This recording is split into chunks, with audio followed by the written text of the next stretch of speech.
Assalamualaikum warahmatullahi wabarakatuh. Saya Dahlia Wulandari dari Fakultas Ilmu Pendidikan Ekonomi Malam B.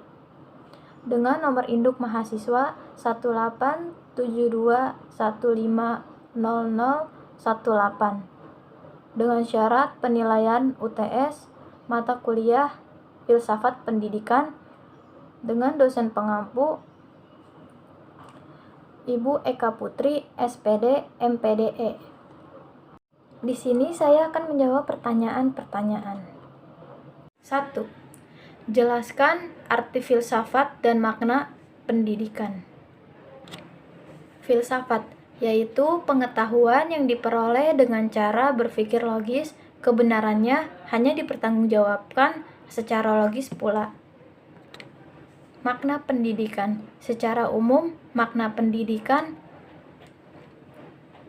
bagi manusia adalah bahwa manusia adalah subjek sekaligus objek dari pendidikan itu sendiri, dan memang manusialah yang pendidikan dan kemungkinan dapat dididik. Tanpa adanya pendidikan bagi manusia tidak akan bisa menggunakan pemikiran-pemikiran yang logis, kritis, dan ilmiah untuk kehidupan yang lebih baik. Manusia dilahirkan dalam keadaan yang tidak berdaya. Manusia begitu lahir di dunia perlu mendapatkan uluran dari orang lain untuk dapat melangsungkan kehidupan ke depannya. Manusia lahir juga tidak langsung dewasa. Untuk mencapai kepada dewasa, manusia membutuhkan pendidikan. Kedua, ceritakanlah sejarah perkembangan filsafat. Pada zaman Yunani kuno, kelahiran pemikiran filsafat diawali pada abad ke-6 sebelum Masehi yang ditandai oleh runtuhnya mite-mite dan dongeng-dongeng yang selama ini menjadi kebenaran setiap gejala alam. Filsafat Yunani yang telah berhasil mematahkan berbagai mitos tentang kejadian dan usul-usul alam semesta, dan itu berarti dimulainya tahap rasionalisasi pemikiran manusia tentang alam semesta. Zaman Renaissance. Renaissance adalah suatu zaman yang sangat menaruh perhatian dalam bidang seni lukis, patung, arsitektur, musik, sastra, filsafat, ilmu pengetahuan, dan teknologi. Zaman Renaissance terkenal dengan era kelahiran kembali kebebasan manusia dalam berpikir. Zaman modern. Setelah zaman Renaissance yaitu zaman pencerahan atau zaman modern. Zaman pencerahan berlangsung dari abad ke-17 hingga ke-20 Masehi. Di zaman ini terdapat peristiwa penting yaitu revolusi di Inggris dan Prancis. Orang-orang yang hidup di zaman ini memiliki keyakinan bahwa mereka mempunyai masa depan yang cerah dan bercahaya berkat rasio mereka sendiri.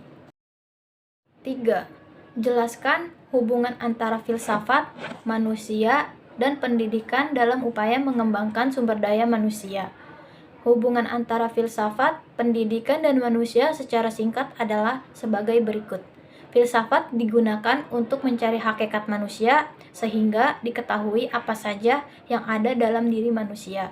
Hasil kajian dalam filsafat tersebut oleh pendidikan dikembangkan dan dijadikannya atau potensi nyata berdasarkan esensi keberadaan manusia. Filsafat pendidikan dalam pengembangan sumber daya manusia. Manusia adalah makhluk berakal yang mampu mengembangkan diri dan potensi yang dimilikinya untuk menjadi lebih baik dari sebelumnya. Kemampuan ini yang menyebabkan manusia berpeluang untuk membentuk dirinya baik secara fisik maupun mental. Peningkatan dan pengembangan diri yang dilakukan menyebabkan manusia memiliki tingkat peradaban yang berada dalam pengaruh dari zaman ke zaman. 4. Jelaskan bagaimana hakikat diri dan keberadaan kita sebagai makhluk alamiah dan sosial di lingkungan kehidupan kita. Menurut alamiah, manusia diartikan sebagai makhluk alamiah yaitu karena manusia tidak bisa lepas dari alam. Manusia membutuhkan alam untuk hidup. Sebagai contoh, kita memerlukan oksigen yang berasal dari alam untuk bernafas.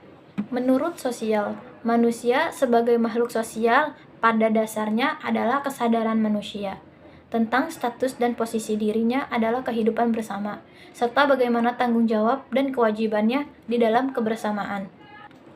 Sekian dari saya, jika ada salah-salah kata, mohon dimaafkan. Assalamualaikum warahmatullahi wabarakatuh.